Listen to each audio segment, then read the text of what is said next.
सैयदना अब्बास, आपके चचा, अभी तक मोमिन नहीं हुए थे। जब उन्होंने ये बात सुनी कि मदीना के लोग आए हैं और मेरे भतीजे जनाब नबी करीम सल्लल्लाहु अलैहि वसल्लम की बैत करना चाहते हैं, तो जनाब नबी करीम सल्लल्लाहु अलैहि वसल्लम से पहले हज़रत अब्बास पहुंच गए और फरमाने लगे, ए मदीना वालों, ये मैं क्या सुन रहा हूँ कि तुम लोग मेरे भतीजे को लेने आए हो, मेरे भतीजे से वादा करने आए हो।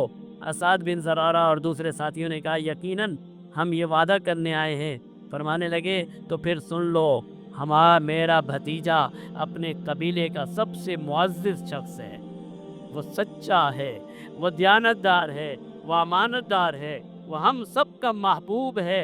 और मैं अपने जो भी उनके थे, मैं फ़ला फ़ला की कसम खाकर कहता हूँ, बनु हाशिम पूरा कट तो सकता है, लेकिन जनाब नबी करीम सल्लल्लाहु अलैहि वसल्लम को नुकसान हम किसी को पहुँचाने नहीं देंगे।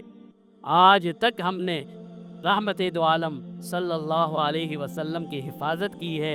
ए लोगों, तुम ले जाना तो चाहते हो, लेकिन पहले हमसे ये वादा करो कि मेरे भतीजे पर कोई आँच नहीं आएगी। पहले बनु हाशिम से वादा हुआ और फिर जनाब नबी करीम सल्लल्लाहु अलैहि वसल्लम से बैत हुई, और ये है वो बैत जिसे अज़मत की बैत कहा जाता है।